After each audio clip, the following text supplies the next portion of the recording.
I ask for your hand in marriage. A Percabeth Royal Alternate Universe Fanfiction, Part 14. Even the snobbish nobles had to agree. This was one heck of a ball. Percy felt an immense sense of pride. Annabeth had really outdone herself. The decorations were beautiful, everyone was loving the catering, and people were having so much fun. Percy enjoyed the happy environment. Perhaps he could do something like this, only bigger, for the entire kingdom. Everyone needed to experience this kind of fun at least once. Everything looks great, Percy said, sneaking up behind Annabeth. She jumped and then turned around to glare at him. He only laughed.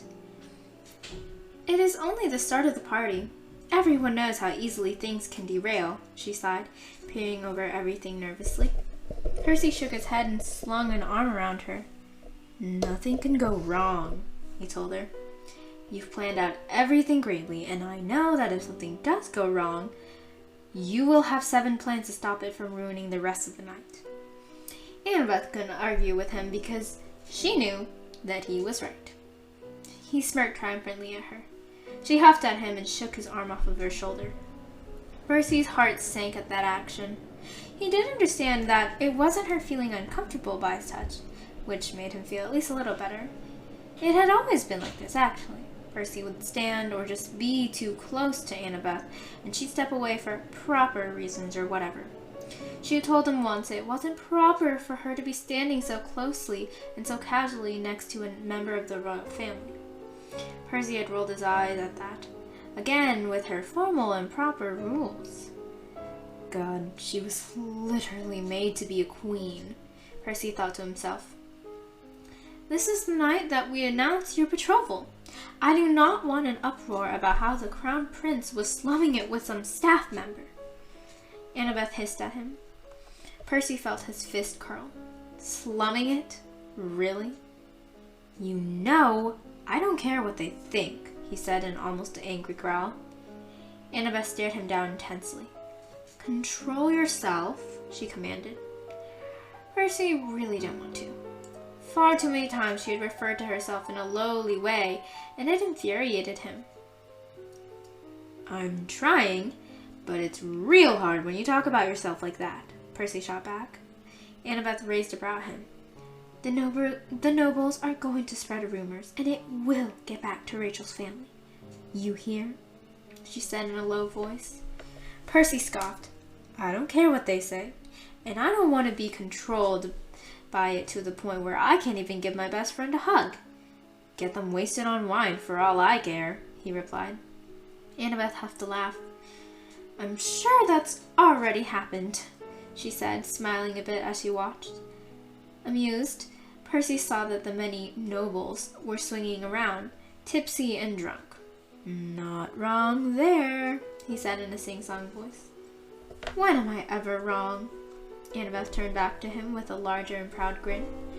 Her hands just barely brushed his, and Percy felt a bright smile appear on his face. At some point, Annabeth had pushed him forward and into the crowd. Percy walked around, greeted people, and had small idle conversations. A lot of the other princesses he had met before had been invited. It was nice seeing Hazel and Piper again. They caught up a bit and chatted about new things that had happened. Thank you so much for the push, Hazel said, hugging him. Percy smiled. Of course. He was happy to have helped her. She and Frank were on the road to being an open and public, happy couple. Well, you sure clean up nice, Piper snorted as they danced and spun around the room. Percy wasn't a great dancer, but he had gotten to the point where he no longer stepped on people's toes, and that was basically as good as it was going to get. Right back at you, Percy grinned back. How's Jason? He came recently to escort one of the carriages, Percy asked. Piper smiled brightly and her eyes seemed to get wider. He's good, she said. Always busy working, though. I sometimes wonder if he's going to marry his job before me, she said with a laugh.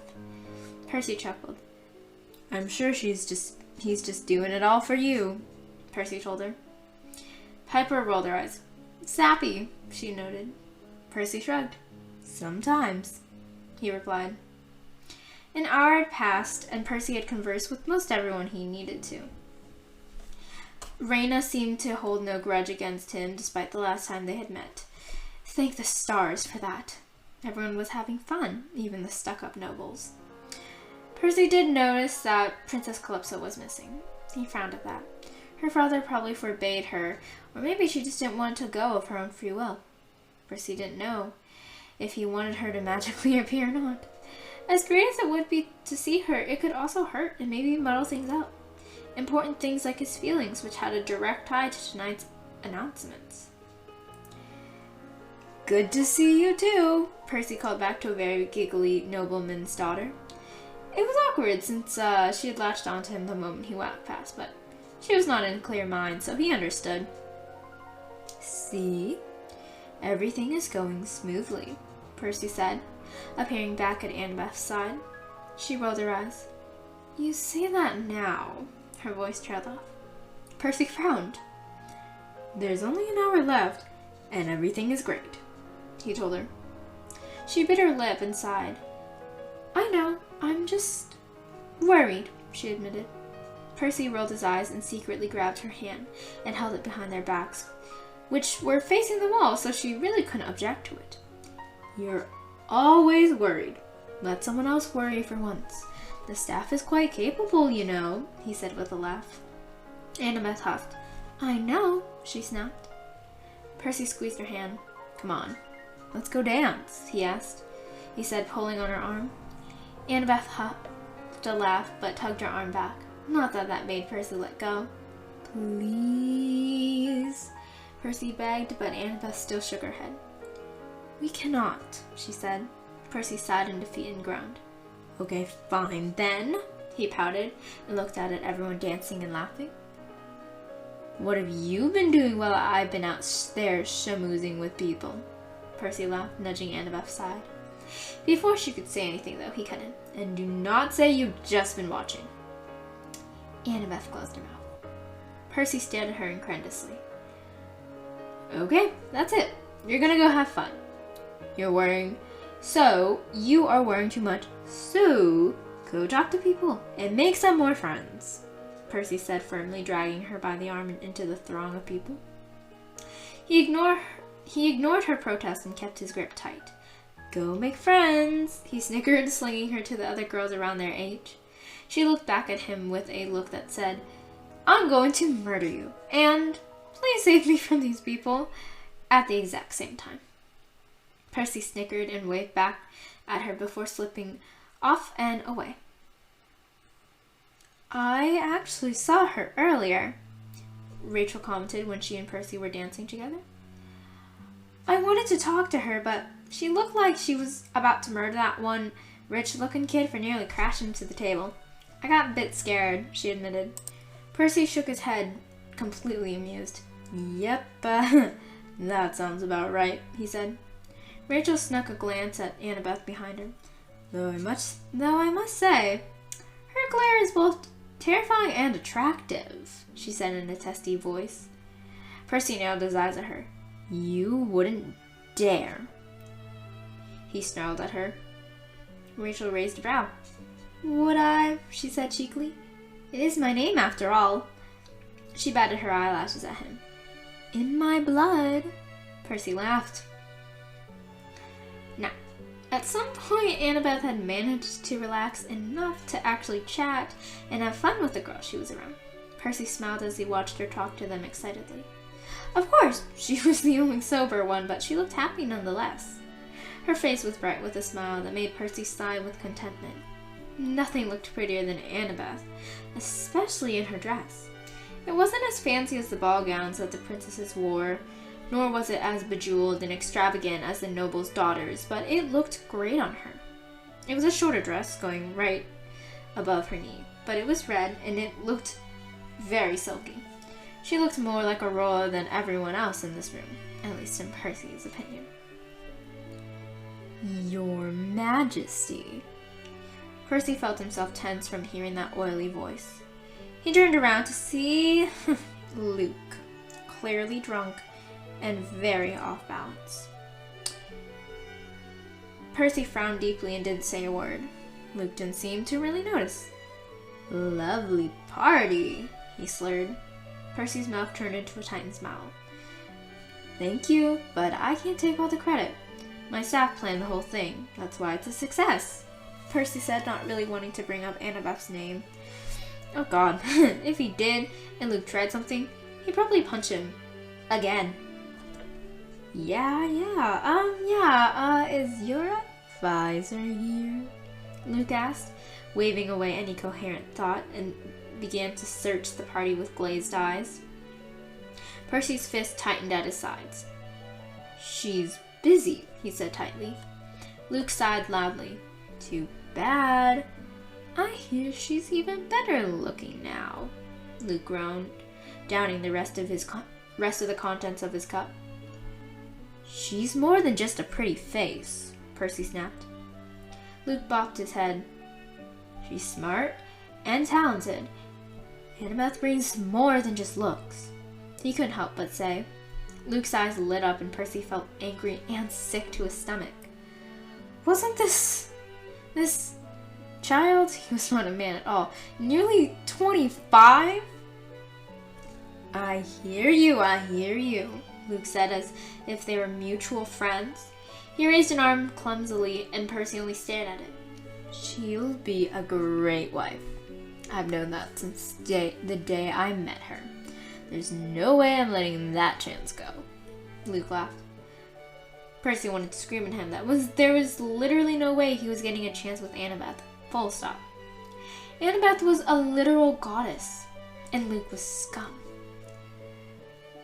I'll be off. Royal duties, Percy said stiffly, glaring at Luke. The blonde shook his head. Goodbye, sir. Percy rolled his eyes and scoffed as he walked away. Of course, all Luke really cared about was getting into his good graces and trying to win Annabeth as a bride. He stood in a more deserted corner of the room, watching people rush past him, giggling. Percy sighed and rubbed his temples. Luke had already given him a headache. God, what he wouldn't do for just another chance to knock him out. Prince Percy, Annabeth's voice called out. His eyes shot to her figure coming near. Yes, he asked. Annabeth smirked at him. I knew you'd be alone. I knew you would be in your alone corner. Come on, you must make your announcement, she said, grabbing his arm and lurching him forward. Percy stumbled. Wow, thanks, chill. I will. Calm yourself, he said. Annabeth rolled her eyes but laughed.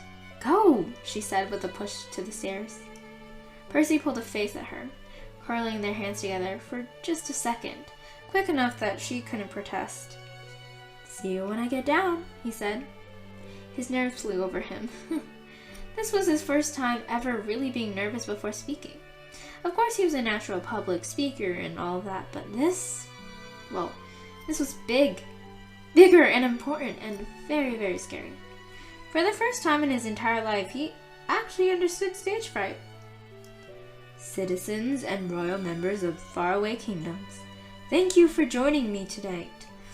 I hope that it was a wonderfully fun night, though I can't believe that I see that it was. The crowd chuckled and Percy smiled. I thank you for all the support I have gotten tonight, as I will be announcing my future queen and my future wife.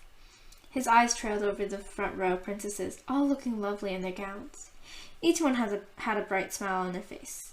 Everyone but Thalia, at least. He had an inkling feeling that a smile was uncommon for her, though.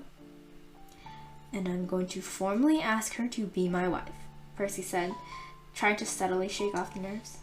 His eyes moved all the way to the back, where Annabeth stood proudly with her journal on hand. Percy took a breath. Rachel gave him an encouraging smile. Annabeth Chase, I ask for your hand in marriage.